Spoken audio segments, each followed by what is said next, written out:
Imagine it is the weekend.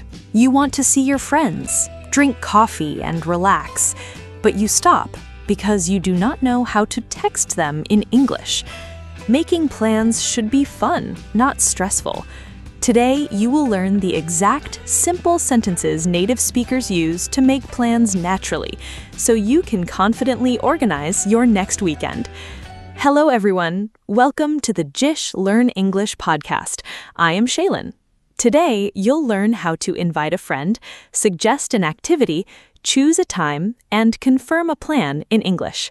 Let's get started.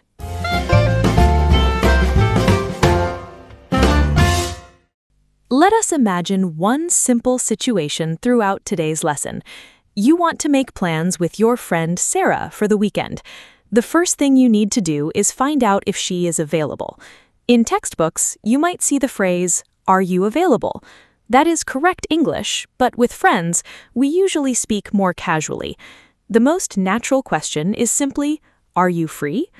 You can add a day or time after it. For example, "Are you free this Saturday?" "Are you free tomorrow evening?" Or, "Are you free after work?" Notice the pattern. We say, "Are you free?" and then add a time expression. It is short, natural, and very common in everyday English. Another useful question is, "Do you have any plans?" You could text Sarah and say, "Do you have any plans for the weekend?" If she says no, that means she is free, and now you are ready for the next step. Sarah replies, "No, I don't have any plans." Great! Now it is time to suggest something fun. Many learners try to use very formal English here, but friends usually keep things simple. One of the most useful expressions is, "Do you want to?" For example, "Do you want to get coffee?" "Do you want to watch a movie?" Or, "Do you want to go for a walk?" Notice the pattern. We use "do you want to" plus an activity. Once you learn this structure, you can make hundreds of natural sentences. If you want to sound a little more energetic and friendly, you can use let's. Let's means let us, but in everyday English, it is simply a way to suggest an idea together. You can say, "Let's go for a walk," "Let's watch a movie," or "Let's grab dinner tonight." Notice the phrase grab dinner. Native speakers often use the word grab when talking about casual meals with friends. It sounds relaxed and friendly. Now Sarah says, "Sure, that sounds fun." Wonderful. You have an activity, but you still need a time and place. This is where many English learners get stuck, but the language is actually simple. A great question is, what time works for you? This is a polite and friendly way to ask about someone's schedule. You can also suggest a time yourself by using the phrase, "How about?" This is one of the most useful expressions in spoken English because it helps you make suggestions without sounding bossy. For example, "How about 3 p.m.? How about Saturday afternoon?" Or, "How about we meet at the park?" Notice something useful. After "how about," we can suggest a time, a place, or even a complete idea. It's a very flexible phrase that native speakers use all the time. Sarah replies, "How about 3 p.m.? If you like the suggestion, you do not need a long answer. One of the most common responses in English is simply, "Sounds good." You can also say, "That works for me," or "Perfect." These short responses show that you agree with the plan. Native speakers use these expressions every day because they are friendly, positive, and easy to understand. Finally, it is time to confirm the plan. This is an important step because it makes sure both people understand what is happening.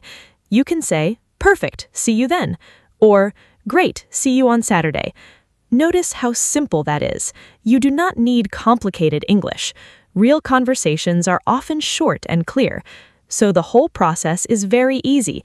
First, ask if your friend is free. Next, suggest an activity. Then, choose a time. Finally, confirm the plan. This simple structure works for almost any plan you make with friends. Let us quickly put everything together. Imagine texting Sarah. You write, "Are you free this weekend?" Sarah says, "I think so." You reply, "Do you want to grab coffee?" Sarah says, "Sure." Then you ask, "How about Saturday at 2 p.m.?" Sarah replies, "Sounds good." And you finish with, "Perfect, see you then." That's a completely natural conversation, and now you know how to create one yourself. Before we finish, think about your own weekend. What would you like to do with a friend? Maybe you want to watch a movie, go shopping, visit a park, or grab coffee. Leave a comment below and make a plan with me. You can write something like, "Hi Shaylin, are you free on Sunday? Do you want to grab coffee? How about 5 p.m.?" Or create your own plan using today's phrases. I can't wait to read your comments and see your ideas. Today, we learned how to make plans with friends in English. We learned how to ask if someone is free, suggest an activity, choose a time, agree to a suggestion, and confirm a plan. These are simple phrases, but they are some of the most useful expressions you can use in everyday conversations. If you enjoyed this lesson and learned something new today, please give the video a like and subscribe to the channel. It really helps the JISH Learn English podcast grow and reach more learners around the world. Thank you for spending your time with me today. I hope you feel more confident making plans in English now. I'm Shaylin, and I will see you in the next episode. Bye-bye.